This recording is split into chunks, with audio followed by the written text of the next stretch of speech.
Hi Priscilla, hi Cesar.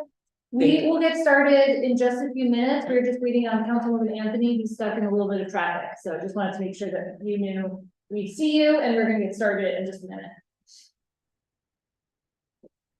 Yeah, according to law, it's 48 square feet. As well. Oh, yeah, these are much bigger than it. But still, it's like a temporary. And not the luxurious one. Right.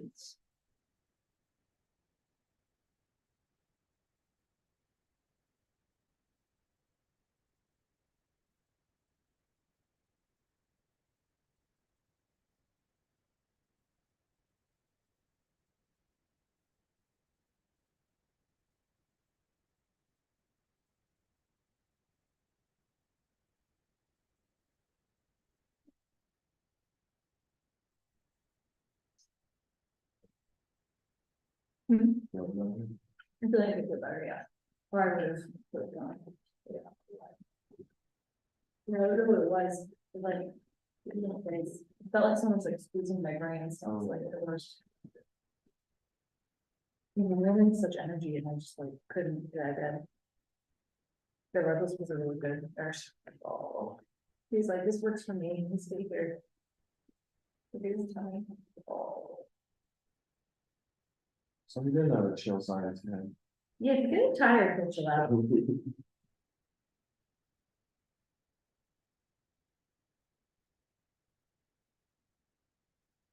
Where is it?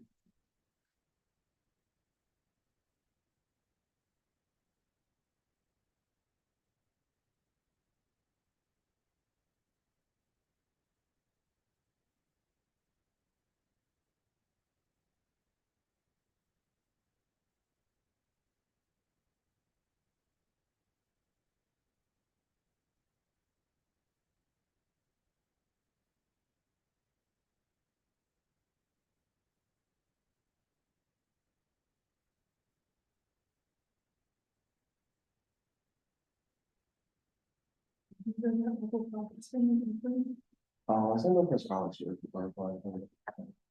I probably will, because I was trying to go somewhere in July after my January, so I'm like, Oh, nice. I like stay a little bit. there's a Latino conference in June that a bunch of us are kind of figure out if we're gonna Oh, nice. be able to go. Where is it? Los Angeles. Oh, nice.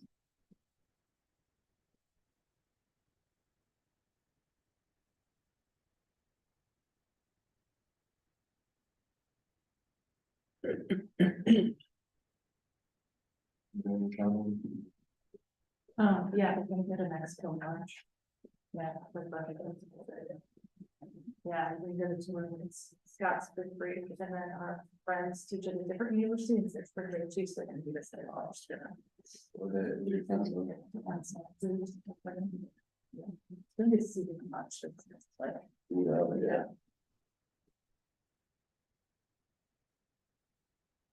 Yeah, it's. no, the second, so just the part of the trip things. But nothing in there. Have you? No, I'm just like finally introducing my zoning thing. It's kind of just the one idea. It's like that. I mean, it's not really me, it's like staff, like. Pull the gal like this and so much more for it. They're the best. We had they had identified every single plot. It's like over 300 plots. Oh my gosh. It's gonna be a clerk nightmare, but Great apologies. she has on board. Okay. So that's like the whole thing. Oh, so every hour round can be started with Yeah, before the coffin comes out? yeah. Definitely. Is that insane? I don't have no. Oh, no, so it's in my way. Oh, just your, Yeah. oh, okay. Oh, wow, so it's like every single. Super nightmare. Maybe get to know like. So you guys like, Get to. you gotta send like notices to every single Oh, property owner and above. A lot of that land's like undeveloped and it's like owned by like 3 to 4 people and I've had conversations with all of them. oh, good, okay. Well, that would be awesome. Oh, that's great. Like all of like. It's like all of it is like. Oh, really? What is it now? Just like, So like these like. Businesses. oh, really? Can you go there? Or is it- I mean, they're starting to know. Someone started making this, I guess, someone's going to class to make this like a stream. Okay. The issue will be here was like 30 years ago, a tax block was right there. And we got the city to abandon this right away. So, Something that should just stop there. yeah, so it's like, it's. No, it's not. Yeah. We like, we started here and, you know, we make it a dead end. Yeah, yeah. But one of the owners always like. Kind of possibly here is like has been suing the city for like 10 years, like trying to go through. Oh, trying to open that back. Yeah. Is that not with anyone? No, it's like. I'm like, I'm willing to like help people, like you gotta either sell the land or not, like why gotta go through all that? For nothing. To be sell the property, and you sell for 30, 40 years at this point. Yeah. Oh, that's exciting. That's gonna be a big deal. Yeah, it's one. Work. I mean, my house is literally. You know, I don't know. Oh, really? Yes, I live right here on Rushmore. Right here, so I always like. Oh, really? Like it's just a paper street that you used to exist, and it's just like, oh. There's a paper street, but it's like it's not really. It's not really. Huh. And like the good thing about all of this is like. Like if you drive by any part of this, you're not gonna see a single family houses, like. It was changed R2 back in the 90s. So there was so much like multi-family, triple family, like you know, small other apartments and stuff. Yeah. So Do you have it's like it was always That's actually. broken. I feel like the R one. Yeah, yeah, yeah. There. It's not like.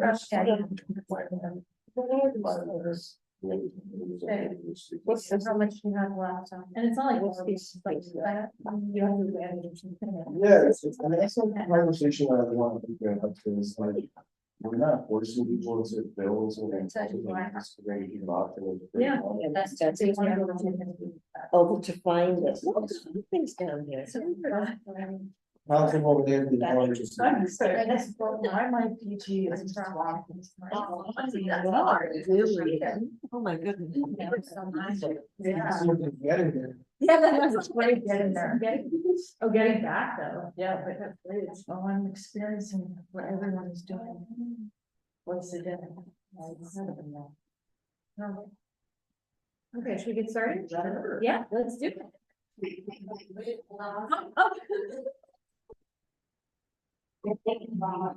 Okay. Welcome to the regular meeting of the special committee on environment and resiliency. I am Sue Anderbois, Councilor for Ward 3 and Chair of the committee. Clerk, can you please take the roll? Chair Anderbaugh, I'm here. Vice Chair Sanchez, Here. Councilwoman Anthony, Here. Councilman Espinal is absent, and Councilor Royce is absent. We have 3 present and 2 absent. We have a quorum. Awesome. Thank you so much. I also just want to note that we have Director De La Cruz on the Zoom as well as Cesar, the Director of the Fleet. With us today, we have Becky, from the Solicitor's Office. Thank you for being here. And I am going to quickly turn it over to our awesome folks and also read into the record of fairness for each of you. But just wanted to for the folks here say that I'm really excited about the presentation that we're going to have today. And partly I was excited about it because I know that we've talked with the administration about the fleet and how we're going to turn the fleet and our vehicle fleet over to EVs at some point, and also just the recognition that that's a long process and there will be a lot of existing cars for quite some time. And what does it look like to like potentially transition some of those existing cars to better or different technology that is lower carbon, instead of just having to buy all new. And so this was really intriguing. And Suzanne is a constituent of Helen's, so it's also nice to have that. So can we please read item number 1 into the record? presentation and discussion on electrifying the municipal fleet. Invited speakers Suzanne Renee and Tom Busby, Blue Dot Motorworks. Awesome, and we are joined by Tom on the Zoom, because he is not here locally. But do you guys want to take it away with the presentation? Sure, I'll just quickly introduce myself and then hand it over to Tom. So I'm Suzanne Bernady. I head business development for Blue Dot Motorworks. I am a Providence resident, a friend and neighbor of Councilwoman Anthony. And Tom Gorski is the founder and CEO of Blue Dot Motorworks. He is an MIT grad that has developed all the technology. So I really wanted him to make the presentation because he has the full vision and all of the technical expertise, which I think will interest the group. So I'm gonna have Tom take it away. Great. Well, thank you so much for inviting us to speak with you today. I'm a native New Englander and I have family in Rhode Island, so love spending time there. It's a great place. Just to set out from the beginning, I'd like this to be as conversational as possible. So feel free to interrupt, maybe ping Suzanne if there are questions, and she can kind of interrupt me in the middle of the presentation, and we can take care of those as they come up. Also, I might have a little trouble based on what I'm hearing so far, hearing some folks around the table, so I may just try to funnel things through Suzanne if that winds up being the case. So as Suzanne said, I'm the founder of Blue Dot Motorworks. I'll start with a little kind of high level view of what motivates us to do what we're doing and give a little bit of background there. So let me know if my screen pops up for you guys. Yes, you're good. Okay, great. So what really motivates us is the fact that road transportation is the greatest contributor of greenhouse gases if you rank them by end use. And I think there's a fairly prevalent feeling that all we need to do is sort of gradually turn over production to electric vehicles, and that's going to solve the problem. But unfortunately, that won't. So the problem is really just that we don't produce very many cars relative to how many cars are already out there, and the fact that the number of cars is growing pretty significantly. So if we look on a global scale, even if we were to transition production to be 100% electric vehicles starting today, we would still wind up ultimately overshooting our carbon sector for that budget by over 300%. Even if we made that immediate transition, we wouldn't get there. And what we would have to actually do is double the size of the automotive industry to produce enough cars fast enough. And obviously that comes with all kinds of problems that make that just a non-starter for trying to solve this problem via that kind of a solution. So what we've done is developed the first universal approach to electrifying existing vehicles. And we feel like that, if deployed cost effectively and scalably, can be a major contributor to solving that problem.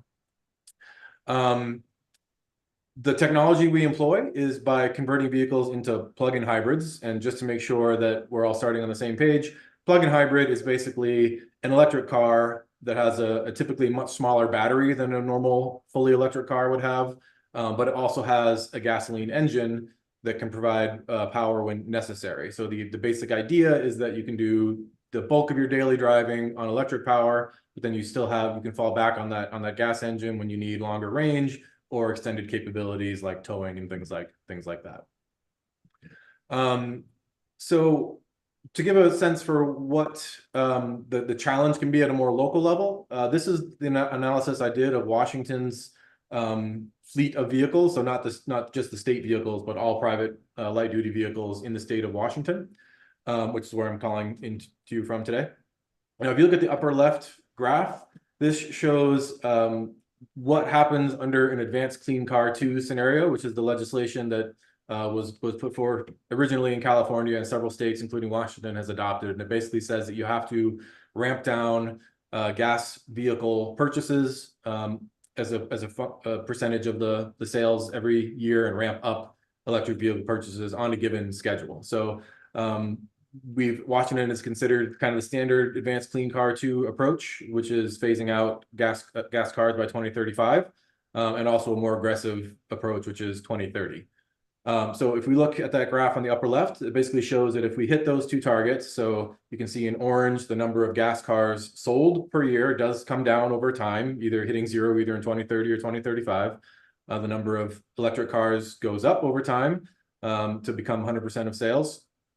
And then if we look at what that does to the actual composition of vehicles in the state, we can see that that transition happens much more slowly. So the number of gas cars does comes down, the number of electric cars does go up, but you still wind up having a very significant number of gas cars in the fleet, even as far out as 2050.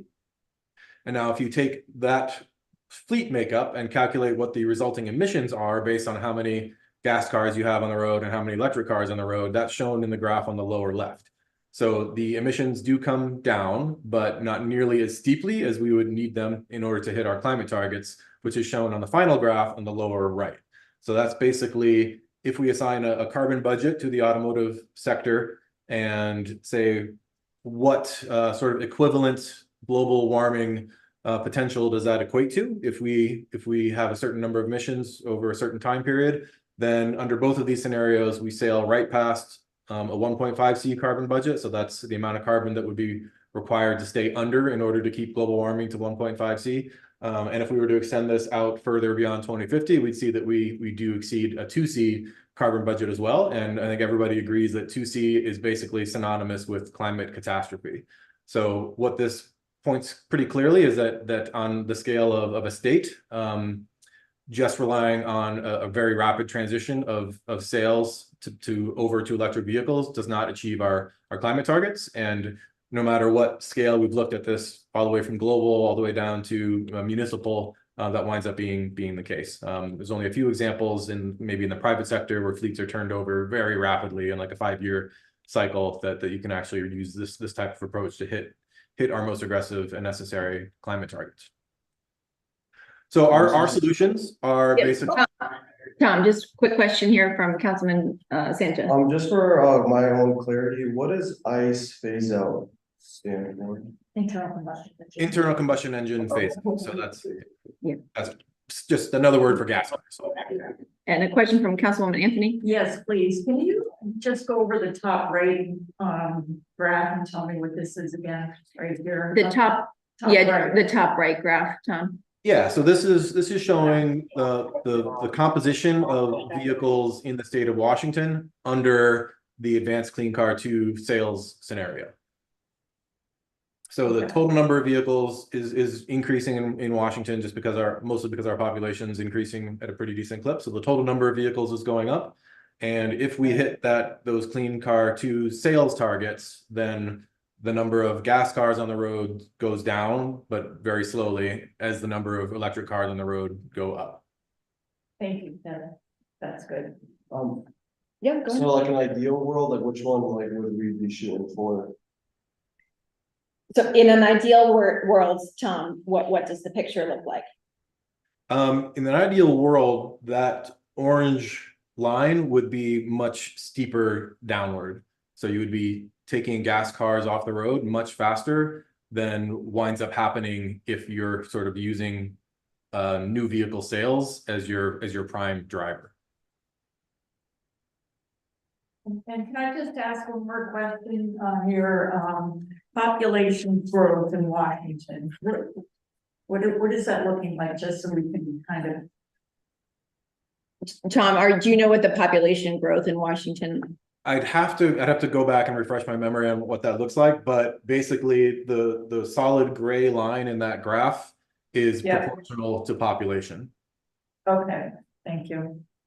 And one thing I maybe we'll just add in here is Tom has made various calculations based on the Washington fleet. We can take the city or the state data and make the same kinds of projections if that's of interest at some point. Yeah. Absolutely. Yep, very happy to do that. Yeah. Okay. Oh, and just a quick note, so Yeah. maybe he said, but Rhode Island has also adopted the clean car standards, or is in the process of adopting those. Okay. With the same 2030 to 2035 kind of like dates. So just as like a. What is that under? The Department of Environmental Management. Okay, state vehicles. No, for all vehicle sales in the state of Rhode Island, yes, creating this regulation right now. Okay. Great. Cool. Great, so moving on. This is what our solution looks like. It's basically universal conversion kits that can be installed on an existing gas car and turns them into plug-in hybrids. So converting existing vehicles into electric vehicles is nothing new. There have been lots of outfits that do this on a kind of a custom basis. Usually they convert into full electric. There have been a couple of groups that have converted into plug-in hybrid.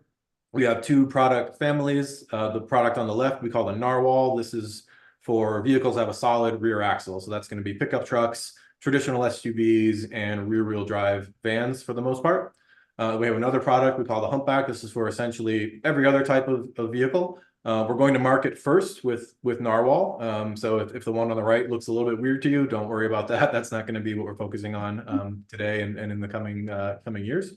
But what we're basically trying to do is take the concept of converting an existing vehicle and make it dramatically more cost effective and with a scalable business model that can ramp up to actually a global scale to have the kind of massive impact that it has the potential to. So in order to achieve that, we rely on four pillars to our basic approach. The first is by converting to plug-in hybrid instead of electric vehicle. So the big advantage there is we're making maximum use of what's already exists and been paid for, both in a financial sense and in an embodied carbon sense. So if you look at an existing car, it's already 80% of a plug-in hybrid. It's already a car, which is great because now you're not having to recreate everything that goes into just putting a car on the road. But it already has the gas powertrain as a part of it. And so what we have to add is now substantially minimized. So all we have to do is add the electric powertrain to the system. And crucially, we can get away with a much smaller battery. Typically, a plug-in hybrid has about 20% the size of a battery of a battery electric vehicle, which really cuts the cost down, cuts the weight way down, cuts the embodied carbon way down. So that's a huge win off the bat. The second is vehicle agnosticism, and that's really just a fancy way of saying universal. So the reason why, well, I say one of the reasons why doing a conversion nowadays is so expensive, and you're typically starting at $30,000 and can go up to over $100,000 to do a conversion. The reason that's so expensive is that you have to re-engineer the system for every individual vehicle that you're converting. So there's a ton of engineering time and resources that go into that. And then when it comes to actually producing the parts for it, you're only producing them in very small volumes. And so you have to use small volume manufacturing processes, which are very expensive. In order to make things cheaply, you have to make them in large quantities, which then allows you to invest in the tooling that's required for those manufacturing processes. The third pillar is a simple, fast, and consistent installation process. So typically to have a vehicle converted nowadays, it's going to take on the order of 2 weeks of hands-on time to make that happen. And that's just very expensive. But it also is inconsistent from vehicle to vehicle and very complex. And so really the only way to do that is in-house. And that's just not a business model that scales very well. So we've established an installation process that can be done by any mechanic anywhere with a minimal amount of training in about a day. So you drop your car off in the morning, pick it up in the evening, and it's a plug-in hybrid. So that keeps the cost down and allows us to use third parties for a much more scalable business model. The last pillar is minimal integration. This is maybe not as important as the other three, but we keep our systems completely separate from that of the vehicle, which both helps us achieve that universal target, but also helps us steer clear of regulatory entanglements. Most regulatory concerns in the automotive aftermarket have to do with when you interfere with the native operation of the vehicle, particularly from an emissions standpoint, and we don't. We stay completely separate. Pause there for any questions on kind of the technology side. Yeah, Helen, Go ahead. Yeah. on the minimal, and can you just go through that again, your last, why is that? So you're saying that, can you just explain that one more time? Yeah, so one example would be how we control the system. So we have an electric motor in our system. You have to use that like you would in an electric car. One option would be to kind of break into the software of the vehicle and tap into that signal that you would normally get when you press the accelerator paddle and kind of hijack that and use it to control our system. We've chosen not to do that. We actually install a physical accelerator pedal on top of the existing gas pedal. And that allows our systems to stay separate. So we don't have to, one, we don't have to rewrite software for every vehicle that we're converting. And two, we are not interfering with the native operation of the vehicle.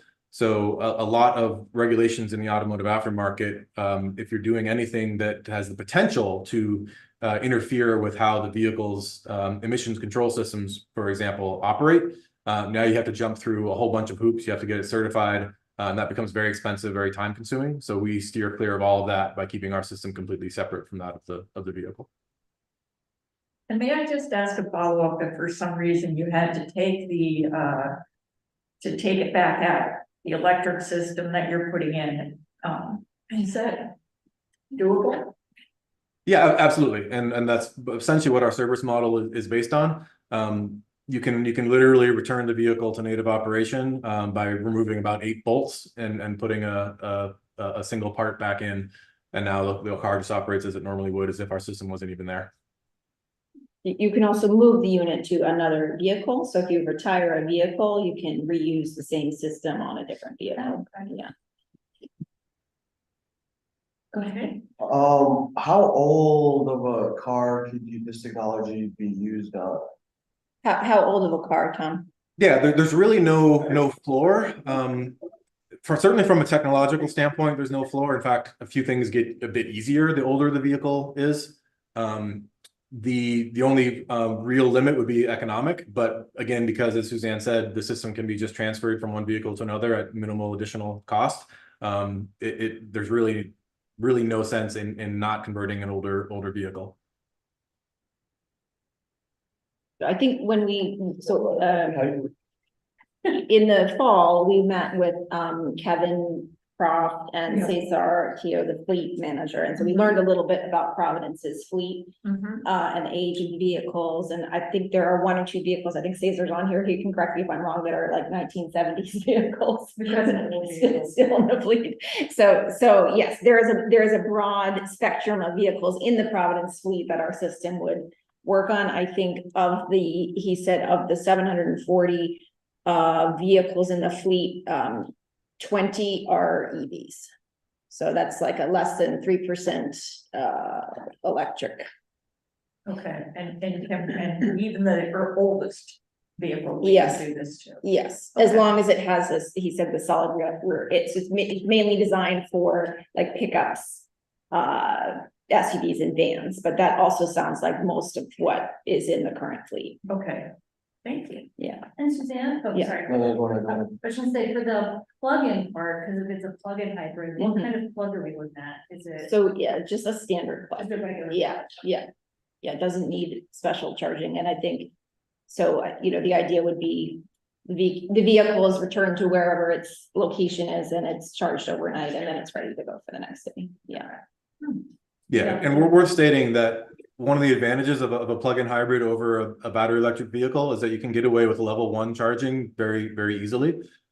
Because if you, for some reason, if you're not able to get that full night of charge, you're not then stranded. You can rely on that gas engine for those occasional hiccups that happen in the real world. And so what that means is that now you can have on a single circuit that would otherwise only be able to handle 1 level 2 charger, you could have 4 or 5 vehicles charging off that same circuit on level 1.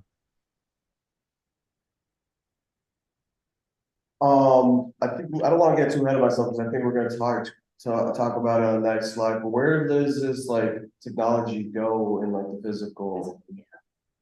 So Yeah, Tom, we're definitely going to be getting to that. That's yeah, thank you got that, yeah, so, yeah, why don't you talk through the. okay, great. So if we're looking at the picture of the narwhal here, basically this unit that gets put in the bed of the pickup truck, like in the same place where a truck box would go, that contains the battery pack, the power electronics, the motor controller, the charger, all those sort of I was gonna point at it because it's sometimes not clear. Oh, thank you. Does my cursor show up? If I do? Yeah, your cursor working. Oh, okay. So then the interesting part is, all right, how do we actually put the power to the ground? And so what we do is vehicles of this type, they all have a drive shaft that runs from the front where the engine is to the rear axle. And every drive shaft has a section that's just a hollow metal tube. So that's the interface point that we use. So we cut a section out of that tube, weld on 2 flanges, and then our drive unit bolts into the middle of it. And then all we have to do is provide, basically prevent that from rotating so that it can drive the wheels without just spinning. And we do that with a linkage that connects up to the axle tubes of the vehicle. So if you look inside that, what we call the coaxial drive unit, you've got a stack of motors. We've got a planetary transmission that multiplies the torque, and then we've got a multi-mode clutch. And by controlling that clutch, you can operate in 3 different modes. We can connect the electric motor to the wheels and drive like an electric vehicle. When we do that, we disconnect the engine, so we're not back turning the transmission and engine of the vehicle.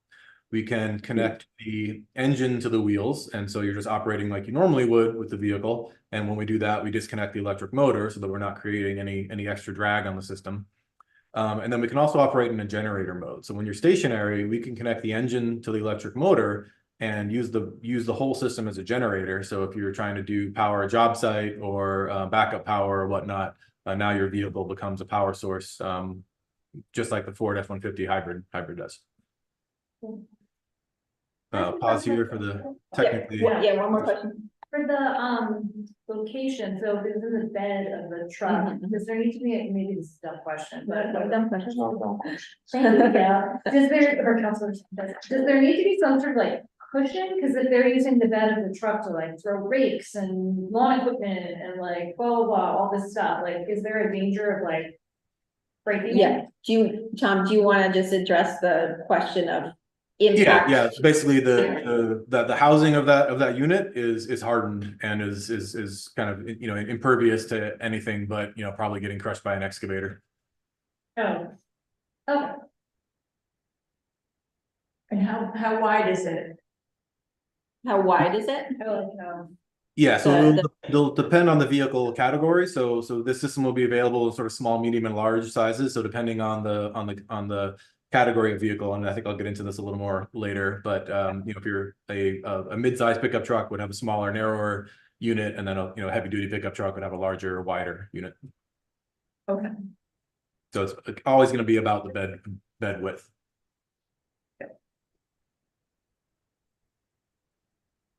Tom, so you could put this like in a sedan. I'm seeing here the next page. Would it just go like in the trunk, like the battery pack, or where? Yeah, so question this- yeah.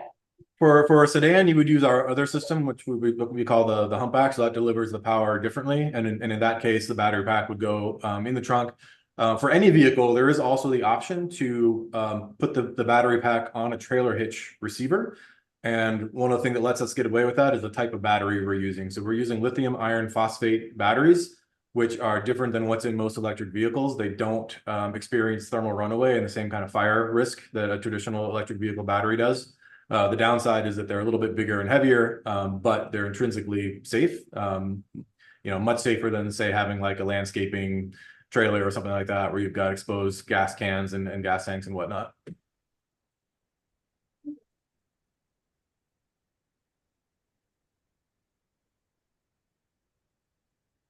Should I move on? Yeah. Okay. So here's where we think we're going to land on product pricing. So at the small end of the vehicle scale, we'll be in the $6,000 to $7,000 range, and then going up through mid-size pickup truck all the way up to full-size pickup truck in the $7,500 to $9,000 range. So this would be retail price for the systems. There's a bit of a range for every vehicle, because some vehicles will need things like an electric power steering pump, electric brake booster, things like that, and some vehicles will not. So there'll be a bit of a range depending on the specifics of the vehicle. Installation will be through an installation partnership. So we call it the tire rack model, where you buy the unit from us, we refer you to a local installer. We could also theoretically train your maintenance staff to do installations if that's something, if you guys have the facilities and the skill sets for that. But basically, you'd be paying somewhere on the order of 8 hours of shop time, or whatever the prevailing local shop rates are. Kind of ranges across the country from $60 to $120 an hour. So another $500 to $1,000 on top of the retail price for the installation.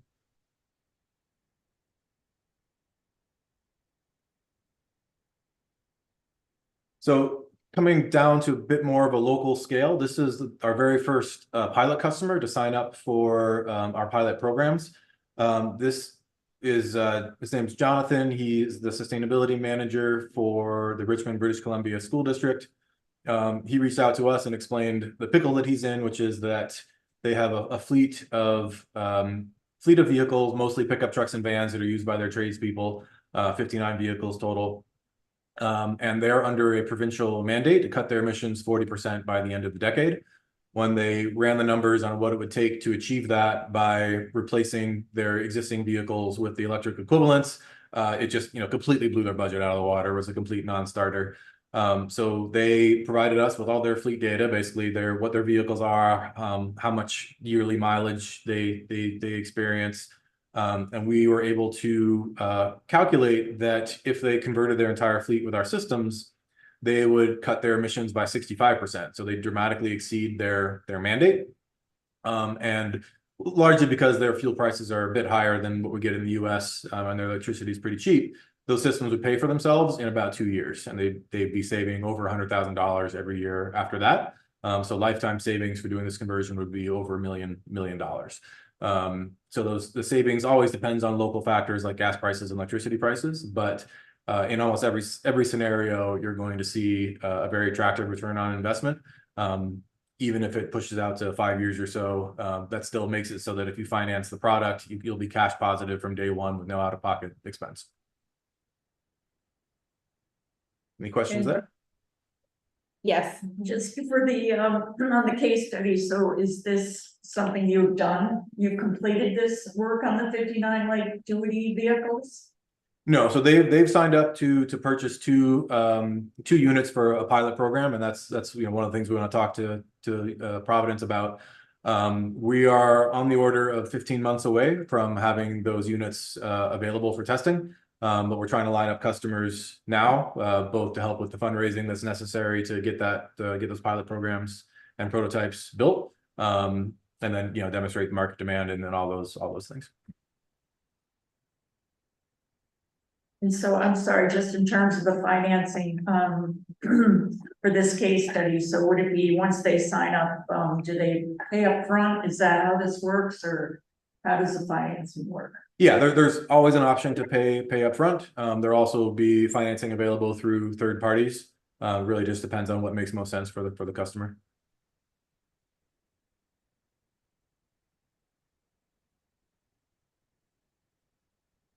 And the other thing that we're doing is, kind of scoping pilot, and then, they are sort of putting together a proposal of what it would look like to convert their whole fleet. So it's kind of like a two-part process, starting with a pilot, but eventually extending. Pilot with fewer vehicles. So. Yeah, I mean, you could do a pilot with one vehicle, 2 vehicles, 3 vehicles. Yeah. Okay. Yeah, really the point is just to give the customers hands-on experience with what it's like to own and operate these systems, to give the necessary confidence to make the bigger commitment for converting the fleet. And then it's entirely possible that it won't fit your needs, and there's a repurchase option for the pilot program. So we'll buy the units back off you if you're not happy with them. Okay.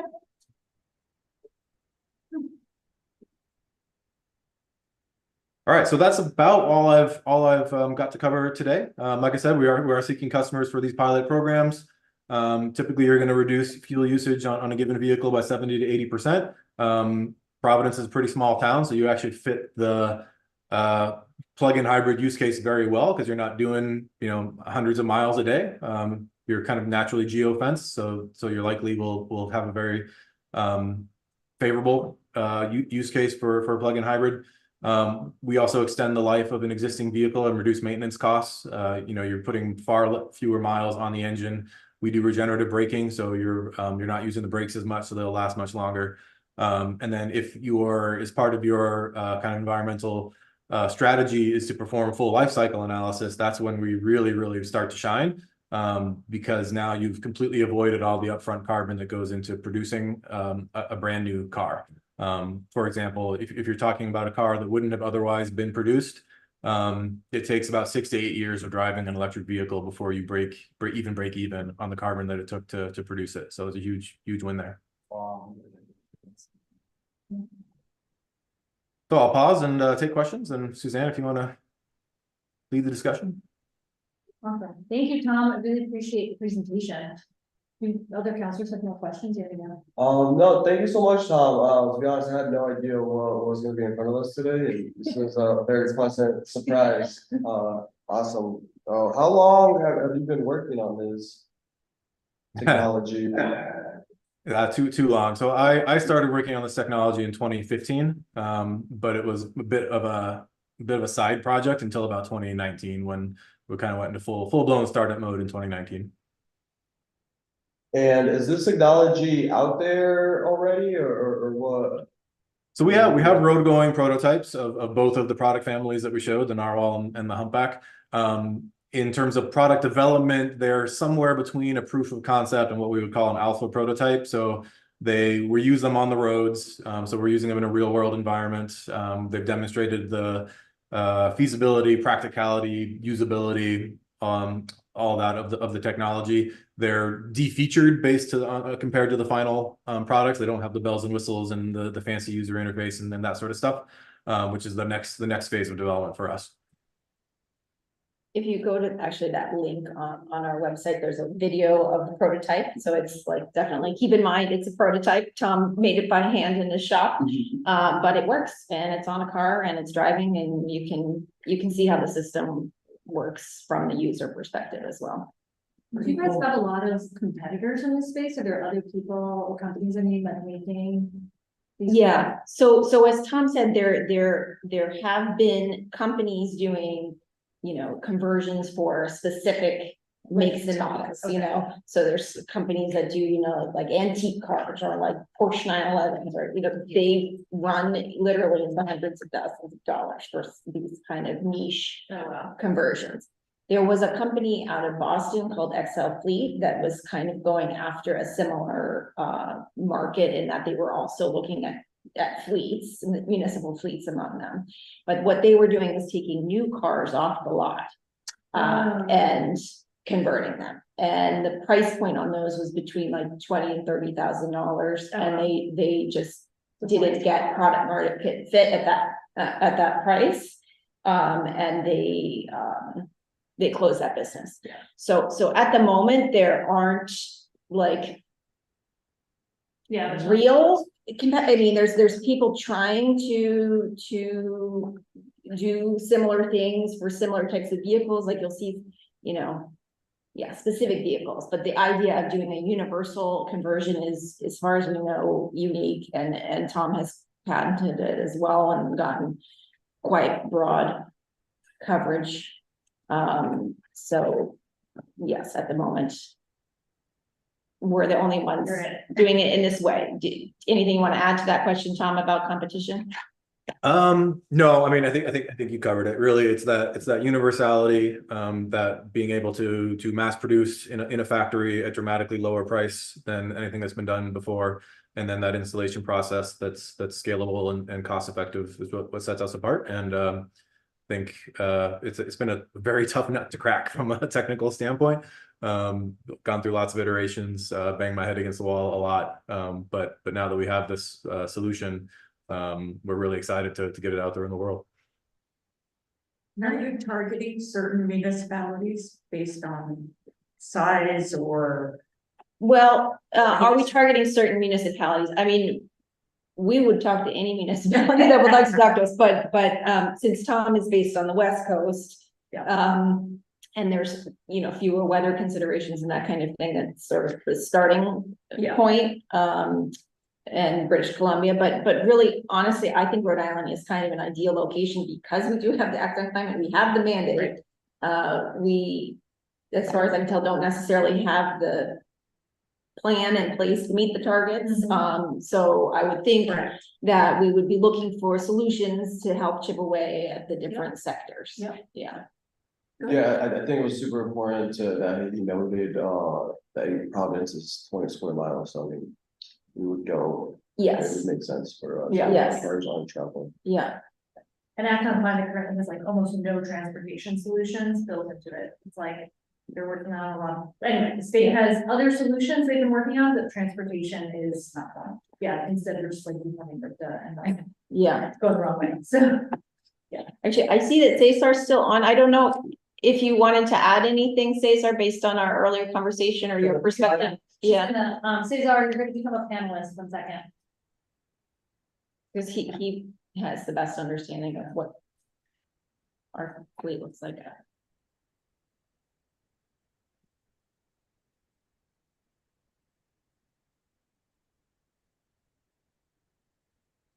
Hi, Cesar. Hello, everyone. Thanks for joining us today. Thank you for the invite. This is something that I'm really interested on it. And it's nice to see you, Tom. Good to see you again, Cesar. Yes. And yeah, this is pretty much what you present to us last time, with except of the pricing, which is something that I guess you guys already work out. I have a couple of questions regarding this technology. Yeah. Have you encountered any glitches in the system? Usually when this type of technology goes in the market, it's like the first generation of either electric vehicles or internal combustion CIT vehicles. There's always a glitch. Mhm. What type of warranties you guys have on this this equipment? And I'm just concerned, because our fleet is like or the heart of the city. Yeah. And the last thing that we want to get involved is in a situation in which we are the first generation that will have to deal with glitches and systems like that. Absolutely. That makes total sense. So our warranty, we haven't hashed out the fine details of it yet, but we fully expect to be very similar to what's common in the automotive industry. It's just something on the order of a 5-year comprehensive warranty and then an 8-year battery warranty.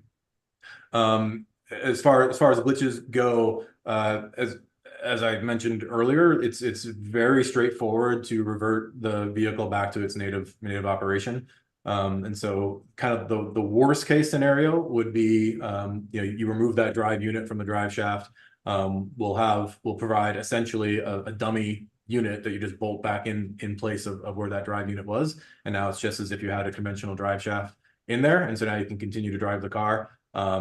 In some cases, our installation partnerships will be able to do some amount of diagnosis and repair. But worst case, the unit then gets shipped back to us for repair, and then when we send it back to you, it just gets reinstalled. Perfect. And I'm sorry, I do have a couple of questions as I was not able to ask before. Yeah, Cesar, before you ask your questions, because I know there are a few people watching on YouTube because it texted me. Can you just say your title so folks on the YouTube Yes, know? of course. My name is Cesar Teo, and I'm the fleet manager for the city of Providence. I work for the Department of Public Property. Also, one of my other questions is, what is the range of those in these batteries? Is it different depending on the size of the battery, the size of the vehicle?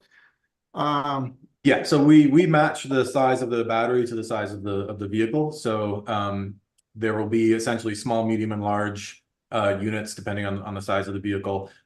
We also anticipate, and we can't say for sure we're going to do this, but we anticipate being able to offer 2 battery pack options for any given vehicle. So a smaller one would be 30 to 35 miles of electric range, and the larger one would be 40 to 45 miles of electric range. So it will be pretty much the same as a hybrid that we can purchase in a dealership? Yeah, the same as a typical plug-in hybrid on the market now. Yep. Is there any data points that we can collect as we use that technology in city vehicles? What sort of data are you asking? Mileage, mostly. Make sure that we are getting enough mileage of those vehicles. And so the systems will be set up to track their own usage, and that's important for markets where we can generate carbon credits on areas that have clean fuel standards. So that data will be available basically put a thumb drive in, and then you can take a look at that data. Okay, thank you. Do you have more questions, Cesar? You can feel free to ask any questions you have. You know, I'm pretty sure I will come out with more questions, but right now, I think that's all the ones. And I'm pretty sure that we will continue this conversation. This is something that the city has definitely look into it, and yeah, I'm pretty sure that we will have these conversations in the Right. next. Great. Thank you. And yeah, so the Blue Dot team had met with Cesar and also Kevin Croft sometime in the past. I don't In remember. November. In November, and then we connected and it aligned, like, I don't know, like unintentionally with us hearing that the city wanted to spend some of the ARPA money on new EVs. Yep. And so it's just kind of this like interesting, like, how fast could we actually turn over the fleet? New EVs are great, definitely we should do that as things die, but like a lot of that fleet is very old and will continue to exist, so it's just an interesting thing to be thinking about. And because it doesn't require it just requires a plug, not a whole new setup. It was just an interesting thing I wanted to bring to the committee to be thinking about. Thank you for bringing that full circle. Yeah, just so it was transparent to where the thing was going. Yep. Any other questions?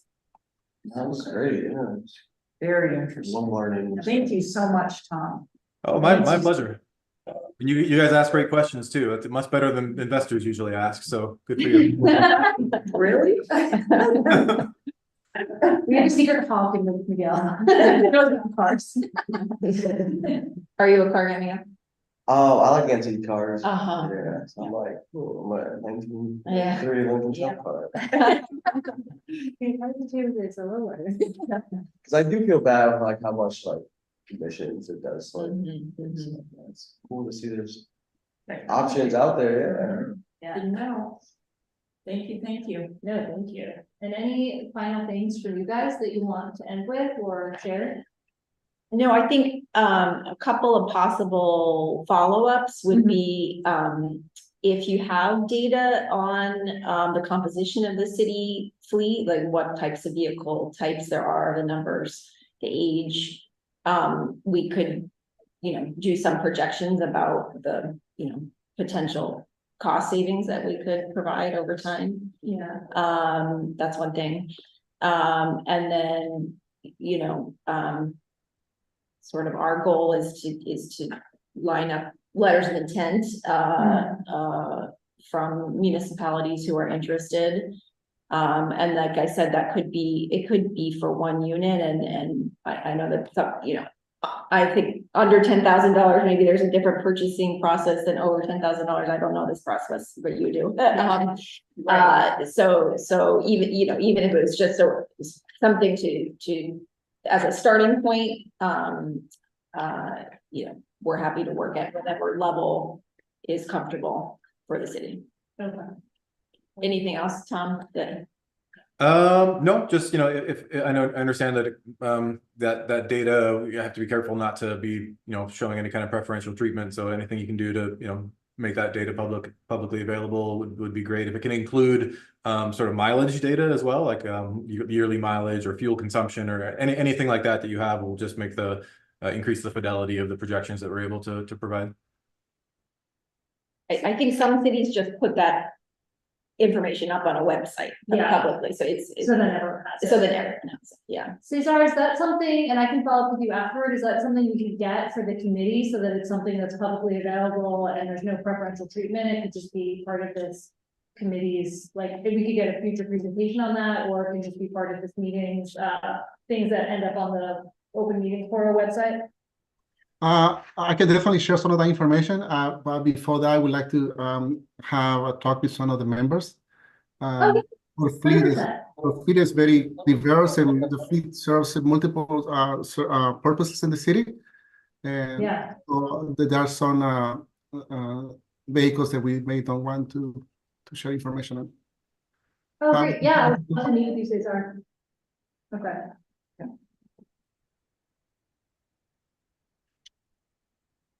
Okay, perfect. Okay, so it sounds like we have some follow-up to do both internally and then with you guys afterward, if there's a next step. Yeah. Awesome. Okay, cool. Any other questions or comments? Yes, thanks so much. Thank you for giving us the opportunity to come. Yeah, really Um, appreciate it. This was awesome, and hopefully I'll be in Rhode Island again sometime soon. Yeah, let us know. Will do. And I do, a state contact for you, then I'm gonna share this different than the one I was gonna share with you, but I thought it would be the right person. Oh, great. So I'll share Yes, that out. fantastic. Thank you. Great. Okay, Okay, I'll get out of your hair then. Thank you so much for letting me speak. Thank Great to you. see everybody. Thank you. Thank you. Have a good night. Bye-bye. Thank Thank you. you. Thanks, It looks like there's no members of the public except for Logan. Do you have any public comment, Logan? I don't think so. Oh, can I have a motion to enter this as exhibit one? So moved. second. Excellent, all in favor? Any opposed? Excellent, okay, this is exhibit one, and can I have a motion to adjourn? So moved. Second. All in favor? Aye. Excellent, none opposed, we are adjourned. Thank you to you so No, much. thanks for giving us the opportunity. Exciting things to talk about. Yeah. Yeah. Yeah. Have another conversation.